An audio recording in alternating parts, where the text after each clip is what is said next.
Ketua dan Pak Wakil Ketua, Bapak dan Ibu sekalian, Pak Dirjen beserta jajarannya, Pak Sekjen beserta jajarannya, dan teman-teman Komisi 4 yang saya banggakan. Tadi sudah dikemukakan oleh Pak Angki Lema, jadi ada beberapa poin yang belum disebutkan, yaitu tentang irigasi. Jadi Direktur Jenderal PSP dulu, Pak. Di sini tercantum tentang anggaran untuk irigasi. Di Direktorat Jenderal Hortikultura juga terdapat. Nah, bagaimana koordinasinya sehingga kami yang di Dapil ini bisa menginventarisasi apa yang harus dibiayai oleh Direktorat Jenderal Hortikultura dan Direktorat Jenderal PSP. Nah, kemudian di Cianjur ini kebanyakan ada beberapa, hampir 16 desa yang habis kena bencana alam. Nah, ini mohon dari Direktorat Jenderal PSP ada prioritas khusus, Pak, yaitu tentang irigasi, pompa air, sumur bor mendekati El Nino ini, apa yang akan dikembangkan di sana. Kemudian yang berikutnya tentang pupuk, Pak, tadi sudah dikemukakan juga oleh teman-teman. Nah, mohon ada prioritas anggarannya. Kemudian BPSDM, penyuluh-penyuluh kita ini tadi sudah diungkapkan, selain jumlahnya, juga beban administrasinya terlalu tinggi, Pak. Sehingga kerja untuk penyuluhannya terkuras dengan beban administrasi. Kemudian mohon juga ada evaluasi tentang program untuk milenial, yes, itu, Pak. Nah, jadi kami di lapangan banyak menemui kendala karena tidak ada evaluasi sehingga mereka dibiarkan setelah ada BIMTEK program YES.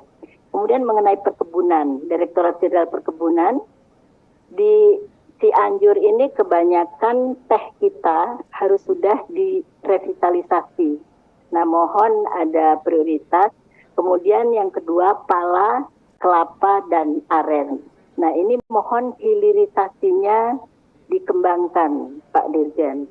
Jadi aren ini sebetulnya kan sudah lama menjadi energi alternatif, dan saya tahu persis kalau di badan BSIP sekarang sudah pernah dilakukan ini. Nah, tapi di lapangan tidak pernah diaplikasikan. Kemudian untuk Direktorat Jenderal Peternakan, tenaga inseminasi buatan, Pak, sangat terbatas, sehingga perlu ada revitalisasi. Kemudian subsidinya juga, Pak. Nah, dari Dinas Peternakan di Kabupaten Cianjur ini sangat berat untuk menanggulangi hal ini. Kemudian untuk teknologi pangan nih, Pak. Jadi Direktorat Jenderal TP ini perlu ada seperti yang dikemukakan oleh Pak Ketua, bahwa perlu ada bangunan-bangunan untuk lumbung-lumbung desa di tiap kecamatan, Pak. Kemudian juga kita harapkan ada juga lantai-lantai jemur, Pak. Karena selama ini setelah panen, mereka hanya menyebarkan di pinggir-pinggir jalan untuk dijemur. Nah, ini kan juga dari segi kesehatan kurang memenuhi syarat.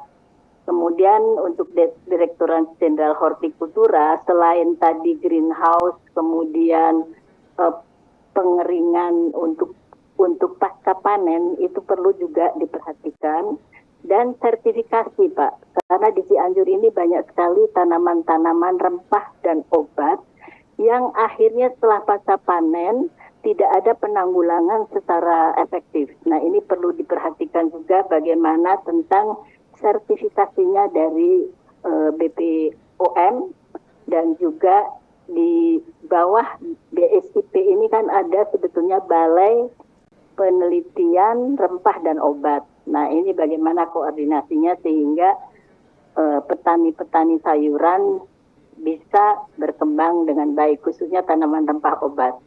Nah, kemudian berikutnya di Cianjur ini ada tanaman yang sangat populer sekarang, Pak, yaitu sasaici. Nah, ini juga belum ada prioritas penanggulangan dari Direktorat Jenderal Hortikultura.